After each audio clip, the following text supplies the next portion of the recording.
देखिए क्वेश्चन में दिया गया है क्या, क्वेश्चन में दिया गया है कि निम्नलिखित है ना, निम्नलिखित संख्याओं के सार्व गुणनखंड ज्ञात कीजिए। अभी सार्व गुणनखंड निकलता कैसे है ये बताएंगे। फिर देखिए क्वेश्चन नंबर 2 में क्या है, निम्नलिखित संख्याओं के प्रथम 4 सार्व गुणज ज्ञात कीजिए, है ना।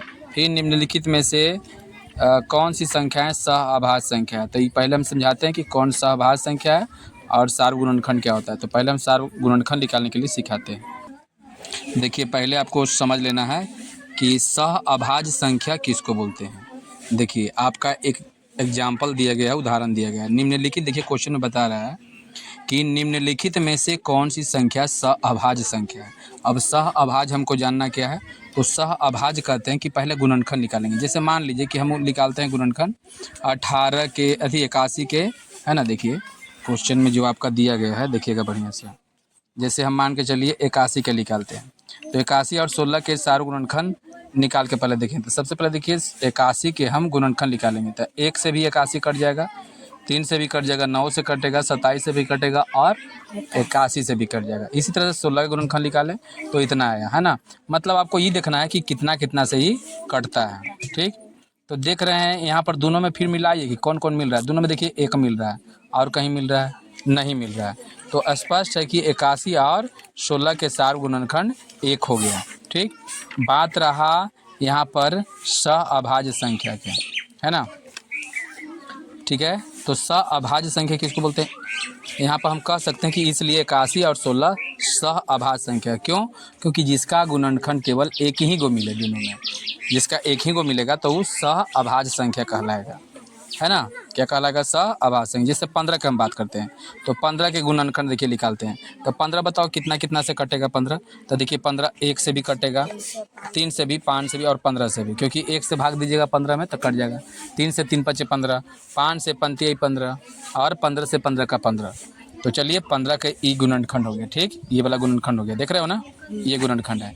उसके बाद 37 के गुणनखंड निकालेंगे। तो 37 के गुणनखंड कितना को आ रहा है, एगो 1 से कटेगा 37, एगो एक बार 37 से कटेगा। अभी दोनों में के को मिल रहा है, देखिए तो दोनों में 1 मिल रहा है खाली, बस ना। तो एक मतलब कि जिसमें केवल एक ही गो मिले उसको क्या बोलते हैं, हाँ सहअभाज्य संख्या कहते हैं। तो लिखेंगे कि स्पष्ट है कि 13 और 37 के सार्व गुणनखंड सिर्फ 1 है, इसलिए 15 और 37 सहअभाज्य संख्याएं हैं, ठीक। तो हमको यहाँ पर क्वेश्चन में क्या निकालना है, सो देख लीजिए।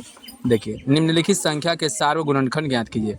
तो सार्व गुणनखंड किसको बोलते हैं वो हम आपको बताते हैं अभी कि सार्व गुणनखंड। जैसे में 100 देखिए कितना का निकालना है, 20 के निकालना है और 120 के निकालना है। तो चलिए इसको हम निकाल के देखते हैं, ठीक। चलिए तो इसका हम क्या करेंगे, सार्व गुणनखंड निकालेंगे, ठीक है। कितना, तो ये पहला क्वेश्चन दे रहा है कि 20 और 120। तब 20 और 120 के हम सार्व गुणनखंड किस तरह से कैसे निकालेंगे। तो सबसे पहले 20 का गुणनखंड निकालते हैं, ठीक। देखिए 20 का गुणनखंड निकालते हैं। तो देखिए 20 का गुणनखंड, 20 का, है ना, 20 का गुणनखंड। तो 20 का गुणनखंड मेरा कितना हो जाएगा, तो 20 बताओ 1 से भी कटेगा, 2 से भी कटेगा, 3 से नहीं कटेगा, 4 से कटेगा, 5 से कटेगा, 10 से कटेगा, है ना, और एक के बार 20 से कटेगा। तो जितना से कटेगा ये इसका क्या हुआ, गुणनखंड हुआ। इसी तरह से आते हैं हम 120 का गुणनखंड। तो चलिए 1 से कटेगा, 2 से भी कटेगा, 120 3 से भी कटता है ना, 3 चौका 12 कट जाएगा ना। और फिर 3 से कटेगा, 4 से भी कटेगा, 5 से भी कटेगा क्योंकि अंत में 0 है, 6 दूनी 12, 6 से भी कटेगा, 7 से नहीं कटेगा, 8 से नहीं कटेगा, 9 से नहीं कटेगा, 10 से कटेगा, और फिर 11 से नहीं 12 से कटेगा, 12 120, और 13 से नहीं कटेगा, 14 से नहीं, पानी अठी पीछे से 15 से कट जाएगा, पानी अठी पीछे से 12 कब सुनना है ना, 16 से नहीं, 17 18 19 20 से भी नहीं, 21 22 23 24 25 25 से 12 का 5, है ना। तो देखिए इतना चीज़ से ये कटने वाला है, ठीक। अभी दोनों में मिलाना है कि कौन किस में क्या मिल रहा है, ठीक। तो देखिएगा एगो 1 मिल रहा है, एक 2 मिल रहा है, और 4 भी मिल रहा है, और 5 भी मिल रहा है, और कितना मिल रहा है, अब नहीं मिल रहा है, केवल इतना ही मिल रहा है। अब तो कोई में भी नहीं मिल रहा है। नहीं, ये तो इसी का लाइन है। 10 मिल रहा है ना, ना और कुछ मिल रहा है? नहीं मिल रहा है, नहीं मिल रहा है ना, तो इसलिए लिखेंगे, इसलिए सार्व, है ना, सार्व गुणनखंड बराबर जो जो मिल रहा है आपको मैं से को लिखेगा 1 2 4 5 10। ये सब आपका सार्व गुणनखंड हो जाएगा आंसर, समझ गए? सॉरी देखिए 15 है ना, 20 से भी कटेगा यहाँ पर, 20 यहाँ है 20, तो 20 मिल जाएगा यहाँ, ये मिल जाएगा, ठीक है ना। तो एक मतलब यहाँ 20 भी हो जाएगा, समझ गए? बाकी तो मिल लायक है या नहीं है।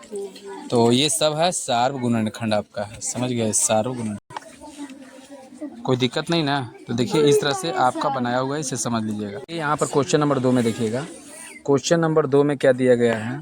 यहाँ पर क्वेश्चन देखिए, क्वेश्चन नंबर 2 में गया निम्नलिखित संख्याओं के प्रथम 4 गुणज ज्ञात कीजिए, है ना। 4 गुणज निकालना है।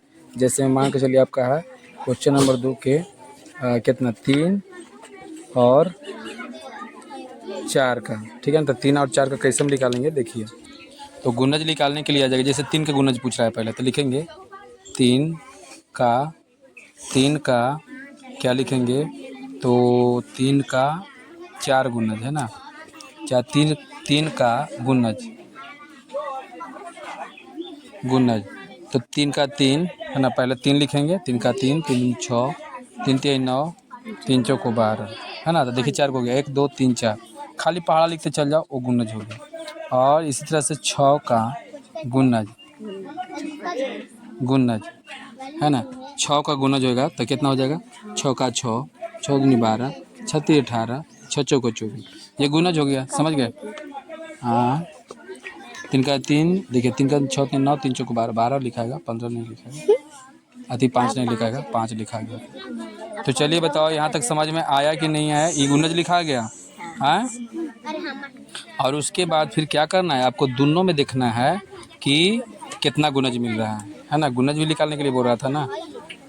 तो सार गुणज देखिए दोनों में मिलाइए कि कितना कितना मिल रहा है। तो दोनों में देखिए 6 मिल रहा है, 12 भी मिल रहा है, और कुछ मिल रहा है नहीं। तो इसलिए हम लिखेंगे कि 3, अच्छा 1 मिनट, 4 का गुणज निकालना था ना, हम कितना का निकाल दिए, गलत हो गया। 3 6 9 और 12, ऐसे कितना हो जाएगा, 4 का निकालना है। तो देखिए 4 का 4, एक काट दीजिए, है ना, काट दीजिए 4 का 4 और 4 दुनिया 8, 4 3 12, 4 चौको 16। इसमें मिल रहा है कितना कितना, तो केवल 12 ही मिल रहा है, शायद केवल 12 ही मिल रहा है, वो तो नहीं मिल रहा है। तो इसका जो है सार्व गुणज कितना, 3 और 4 का सार्व गुणज, सार्व गुणज कितना हो जाएगा, केवल 12 हो जाएगा। बोलिए बात समझ में आ गया? Yes sir.